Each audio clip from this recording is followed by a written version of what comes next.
Welcome to the complete animation of Maisie from The Brave Little Toaster to the Rescue. The Brave Little Toaster to the Rescue is one of two straight-to-video animated sequels to The Brave Little Toaster. And I think that out of the three movies, I think that The Brave Little Toaster to the Rescue is my favorite of the three of them. I think that the first one just didn't really resonate with me and had really bad pacing issues. There was so much in that movie that was just boring. And the third one was a little too out there. This second one is a good middle ground, and it tells a fairly simple story, but it does it fairly effectively. Now, in the world of animated sequels, there's basically three eras.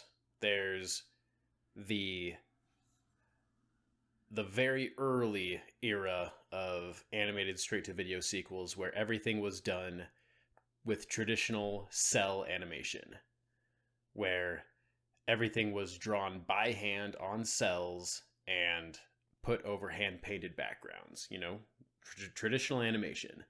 Some examples of movies that do that are like the early Land Before Time sequels. And I believe that The Brave Little Toaster to the Rescue also uses that. I believe these are cells because I just don't think that that this show belongs to the second generation where it's all digital. The second generation of animated sequels, everything was done digitally, and often it looks really good. Like so many of the Disney animated sequels of like the mid 2000s, those often have really good visuals, even though they were all done, with like drawing tablets and stuff. And then there's this more recent era of straight to video animated sequels, and often they are animated sequels of 3D movies.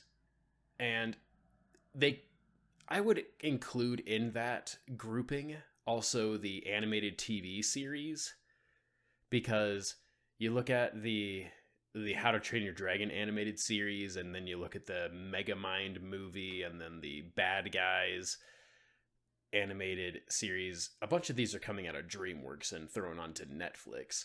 They have a certain look.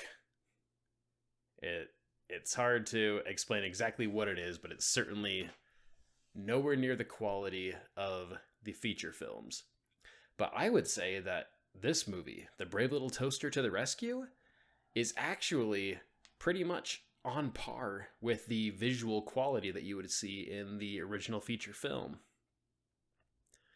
The characters move pretty well, and the music and voice acting is all well done. This is a competently made movie.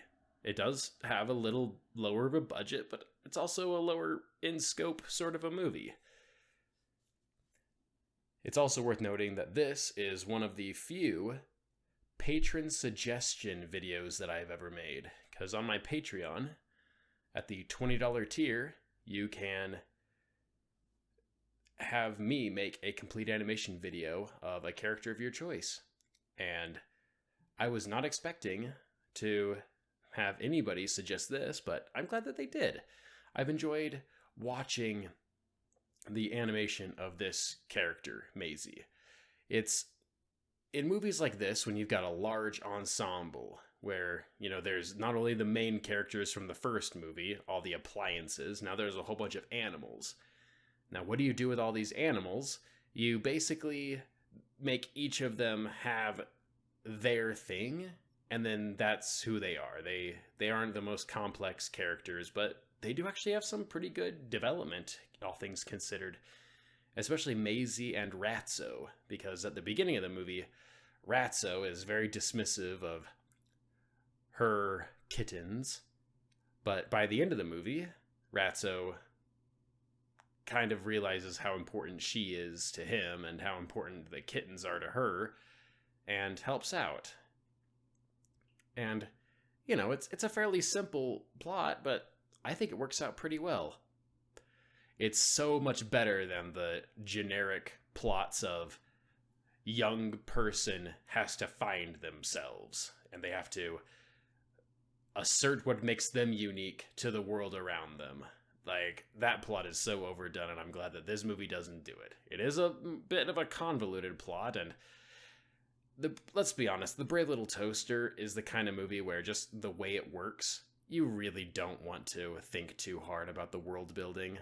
Because if you do, it immediately falls apart. And you also don't want to scrutinize the character designs too much, because there are some appliances that come to life and they look freaky. I'm not even sure what some of them are. Like, there's this one musical number where, like, this computer equipment is alive and singing. I don't even know what those computers are supposed to even be. And I know a good bit about retro computer tech. So, don't think about the movie too hard, because it falls apart when you do. But what is here is actually pretty enjoyable. And I like to see how Maisie, like, she is completely 100% devoted to her kittens. She is a great mother character. I kind of wish there was a father in the life, but just having a mother who is 100% there for her kittens and cares about their safety above her own, it's nice. Thanks for watching.